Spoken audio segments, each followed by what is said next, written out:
Assalamualaikum warahmatullahi wabarakatuh.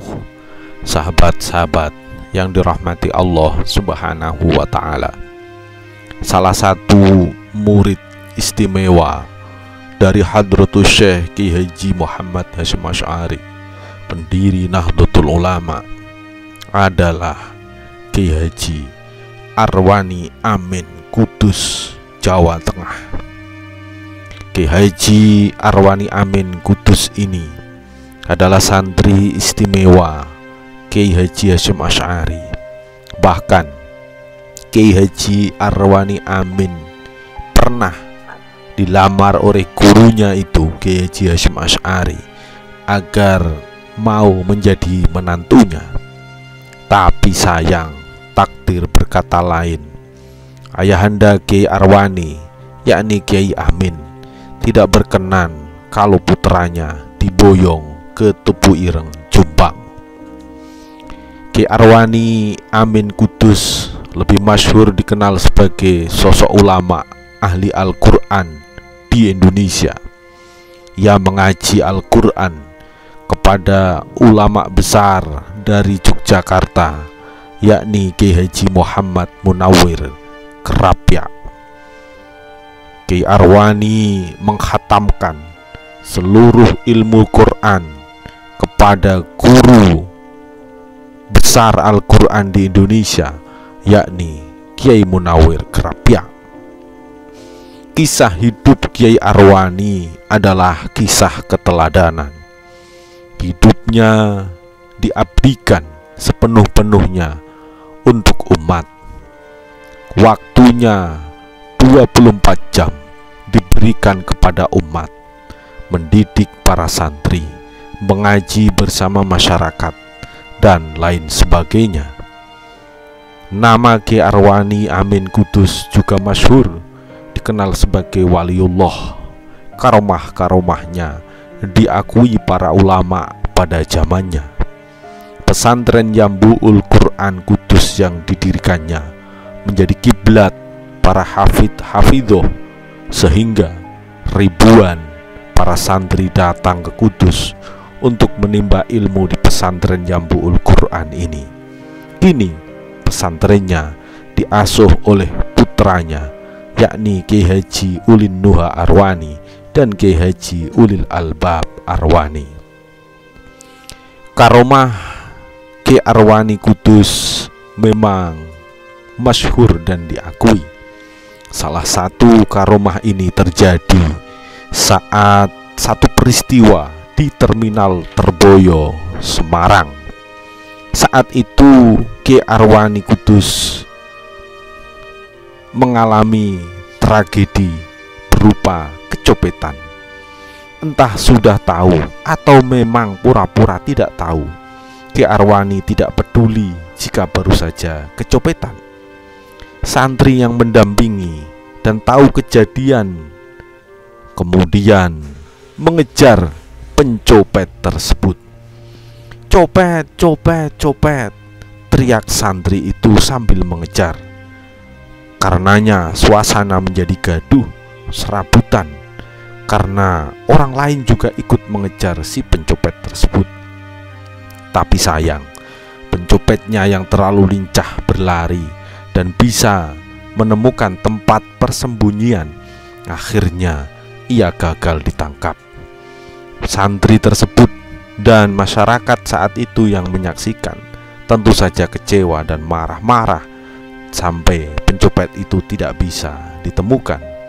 Kok sampai beraninya si pencopet mengganggu seorang kiai yang sangat masyhur itu, Simbah Kiai Arwani Amin Kudus. Si copet dinilai sangat keterlaluan karena seorang ulama malah dijadikan korban. Tentu saja membuat siapa saja marah, apalagi santri Kiai Arwani Kudus.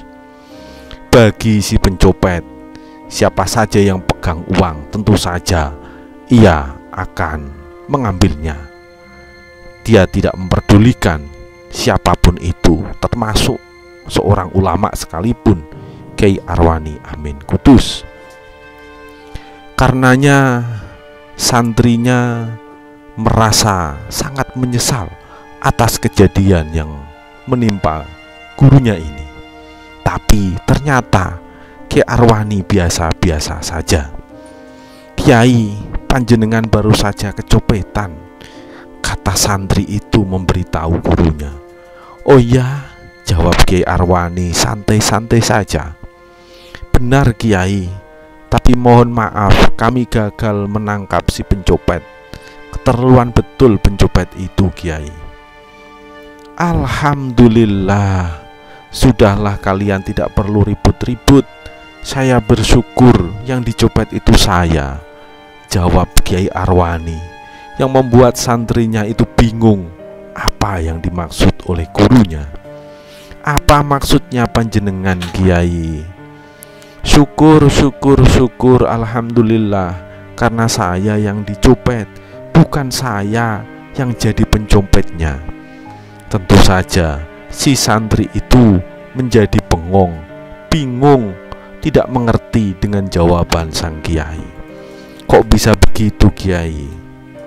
Sekarang apa jawab kalian jika aku tanya, lebih baik mana, menjadi orang yang dicopet atau menjadi tukang copet?"